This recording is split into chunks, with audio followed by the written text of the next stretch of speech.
पलायन रोको और नौकरी दो यात्रा के दौरान बिहार के मुजफ्फरपुर में कन्हैया कुमार ने 7वें दिन बाद पहुंचे। मुजफ्फरपुर पहुंचने के बाद उन्होंने बढ़ते बेरोजगारी और ऑटो चालक की समस्याओं के उजागर किए। वहीं पे मीडिया से बात करते हुए उन्होंने बताया कि बढ़ते बेरोजगारी के कारण बिहार और देश में प्रति घंटे 2 व्यक्ति आत्महत्या करते हैं। आइए हम सुनवाते हैं क्या कुछ कन्हैया कुमार ने कहा। मुजफ्फरपुर में बात कर रहे हैं तो इन्होंने 4 प्रमुख मुद्दा उठाया है। एक, जो जिन महिलाओं के ऊपर अब यह दबाव है कि वो ऑटो चलाएं और परिवार का भरण पोषण करें, क्योंकि ऑटो किस्त पे लिया गया है, उनको सरकार की तरफ से जो है कोई सहयोग, समर्थन और उनको किस्त की माफ़ी मिलनी चाहिए। दूसरा, जो ऑटो चालक हैं उनके साथ पार्किंग की दिक्कत है और पार्किंग की दिक्कत होने की वजह से आम शहरी को भी दिक्कत होता है। ट्रैफिक की बहुत समस्या होती है। अभी जब हम आ रहे थे स्टेशन के सामने से तो भयंकर ट्रैफिक जाम था। अगर प्रॉपर पार्किंग की व्यवस्था हो तो आम शहरी को भी चलने फिरने में दिक्कत नहीं होगी, आने जाने में सुविधा होगी। मान लीजिए कोई इमरजेंसी हो गया है लेकिन सड़क पे जगह नहीं है, जाम लगा हुआ है, किसी मरीज को जल्दी अस्पताल पहुंचना है, किसी विद्यार्थी को एग्ज़ाम देने के लिए जाना है तो आने जाने में तकलीफ़ होती है, तो पार्किंग की व्यवस्था होगी तो बेहतर होगा। तीसरा, खास करके जो हमारी महिला चालक हैं उनके लिए तो शौचालय एक बहुत बुनियादी ज़रूरत है। शौचालय सबके लिए बुनियादी ज़रूरत है लेकिन महिलाओं के लिए ज़्यादा ज़रूरत है, उसकी मांग उन्होंने की है। और चौथी एक बहुत महत्वपूर्ण बात जो है एक साथी ने उठाया कि रेवेन्यू कलेक्शन के नाम पे दरअसल हर स्टॉप पे, हर स्टेशन पे, हर स्टैंड पे जो है एक तरीके से रंगदारी वसूला जाता है। तो सरकार का जो दावा है कि शासन प्रशासन सब ठीक है, बिहार बेहतर हो गया है, तो मेरा प्रश्न यही है कि जब सब कुछ ठीक है तो ये हर ज़िले में नई नई समस्या कैसे निकल करके आ रही है। मुजफ्फरपुर जो है वो शिक्षा का भी केंद्र रहा है, बिहार की सांस्कृतिक राजधानी है, इतना गौरवशाली इतिहास रहा है, आज़ादी से पहले के कॉलेज यहाँ पे मौजूद हैं, लेकिन आज विद्यार्थियों की हालत क्या है। विद्यार्थी तैयारी करते रहते हैं, वक्त पे एग्ज़ाम नहीं होता है, एग्ज़ाम का जब डेट आता है तो प्रश्न पत्र लीक हो जाता है और आप लोगों को सुन करके जो है आपका आँख भर आएगा। इस देश में हालत ये है कि 1 घंटे में 2 नौजवान आत्महत्या कर रहा है।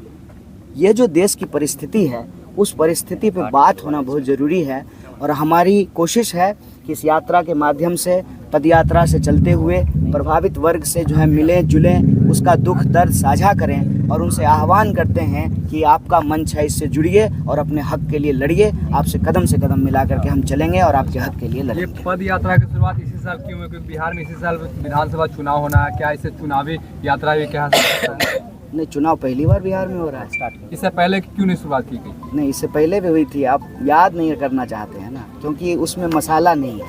इससे पहले मसाला आपको जो है, मसाला संघर्ष में नहीं होता है, मसाला जो है ना अनावश्यक जो है ना चुनावी चर्चा में होता है।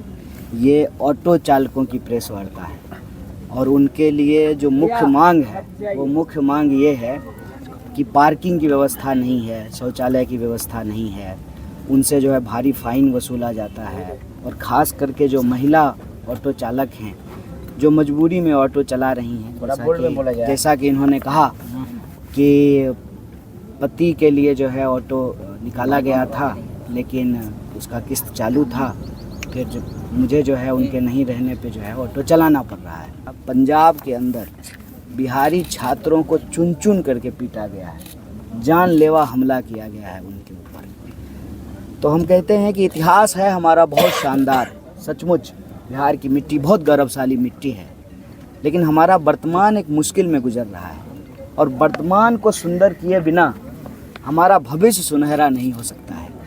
तो यह जो यात्रा है, ये यात्रा बिहार के भविष्य को बेहतर बनाने के लिए है, बिहार के वर्तमान की स्थिति को सुधारने के लिए है और ये यात्रा बिहार के विद्यार्थियों और नौजवानों की यात्रा है।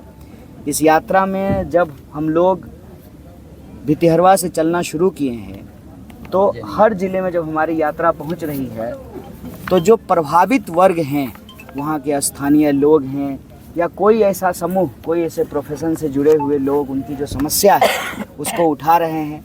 सबसे पहले हम लोगों ने पेंडिंग भर्ती वाले जो नौजवान हैं उनका मुद्दा उठाया, फिर जो पेपर लीक होता है उसका मुद्दा उठाया, फिर जो है पलायन से जो प्रभावित लोग हैं उनका मुद्दा उठाया, उसके बाद जो है आज मुजफ्फरपुर शहर में हम लोग जो ऑटो चालक हैं, महिला और पुरुष, खास करके महिला, उनकी जो परेशानी है जिसके बारे में इन लोगों ने बात रखी है उसको उठा रहे हैं। तात्पर्य ये है कि हम चाहते हैं कांग्रेस पार्टी जैसे देश को आज़ादी दिलाने के लिए संघर्ष का एक मंच बना, यह यात्रा भी संघर्ष का एक मंच बने और बिहार का कोई भी प्रभावित व्यक्ति जो किसी भी समस्या से ग्रसित हो वो अपने मुद्दों को लेकर के इस मंच से संघर्ष कर सके, उसकी आवाज़ में आवाज़ हम लोग मिला सकें, उनके कदम से कदम मिला करके हम बिहार की सड़कों पर चल सकें और जो सरकार हमारी बात नहीं सुन रही है उन तक अपनी बात सुना सकें।